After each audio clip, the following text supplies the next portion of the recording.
And welcome back. Valentine's Day is just a few days away, and you don't want to get scammed while trying to treat your loved one. So here with some Lover's Day advice is our friend Pamela Hernandez with the Better Business Bureau of Springfield. Words are hard. Good morning, friend. How are you? I am good. It is a mouthful sometimes. I know. Sometimes I know. I add an extra B. So it's just fine. too much. No, I'm just kidding. It's not too much at all. And we're always excited to have you here. Okay, so Valentine's Day, we need to be on the lookout for scams because people are going to be trying to go online and find things for their loved ones, but we got to be careful.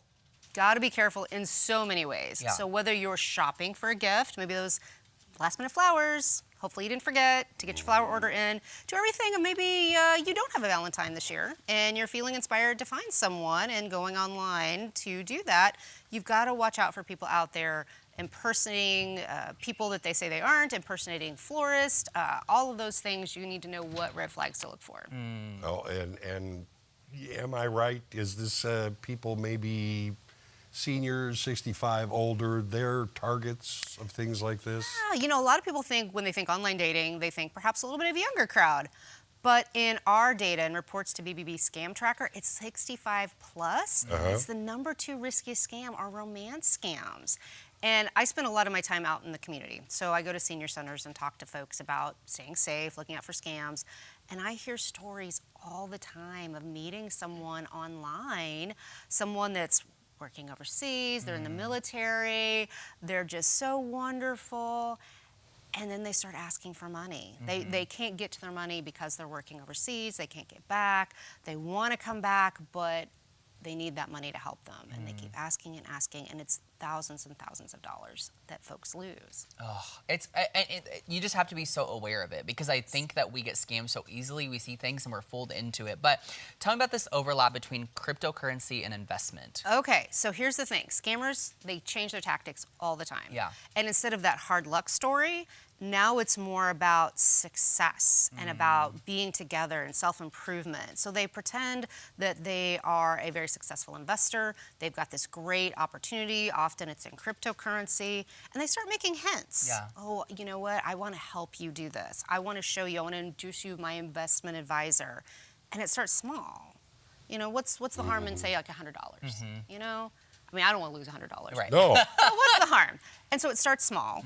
And they play this long game. Everything looks good on paper. Let's invest a little more. Let's invest a little more. Until somebody starts to ask for the money. Yeah. I want my returns, or the money runs out. So now it's not just that immediate hit. It is a much longer game that these scammers are playing. I mean, okay, there are times when we're on the phone that someone says, you owe us money. Yeah. But if they start asking for money, is that red flag #1? Legitimate companies don't ask you for money. Yeah, you know, if somebody is like, you've been talking to somebody online, or you meet somebody on a social media app and they start asking you for money or saying you need to invest in this thing, big red flag. Like, this, break off content or contact, report it to the platform for sure. So whether it's a dating platform or a social media platform, report it and get away. You touched on this a little bit, but tell us more about these fake dating websites because obviously online dating is a huge thing right now. It doesn't really matter what generation you're in, everyone's doing it. So what are things to kind of be aware of as far as that goes? Well, we can't keep track. Yeah. You know, it used to be there was just like this handful of online sites that everybody knew about. And so what consumers are telling BBB, they're encountering these sites that at first glance look legitimate. Maybe they're trying to hit a specific niche. But when they sign up, there's a lot of incomplete profiles. There's people that appear and then disappear.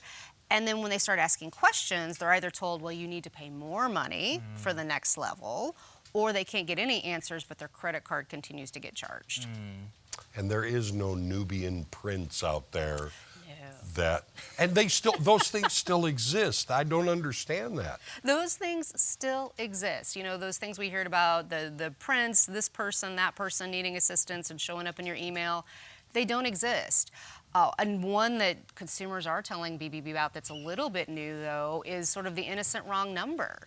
They get a text message, you know, hey, John, this is Sue. Just wanted to check in. I'm going to be in town. And you want to be that nice person, right? You're like, oh, I'm sorry, the wrong number. And then they start up this conversation with you, kind of out of the blue. Again, anytime somebody reaches out to you out of the blue, that's a big red flag. You don't need to respond. Yeah. Can we still follow the idea of if it sounds too good to be true, it is too good to be true? Exactly. Yes. So you mentioned the flour thing at the beginning, but obviously we've talked about online shopping before and the dangers of that. That's going to be a big thing, especially in the next few days, whether it be Amazon or another big kind of outlet we get to get that gift quickly. Any advice you have as far as that goes? Do your research. Okay. 100%. Check at bbb.org. See if they have a BBB business profile. Okay. See what other consumers say. If something feels off, just go, even in your internet search, type in the name of the company and scam. Yeah. If there's a problem, people are going to say something about it. They're Yeah. going to talk.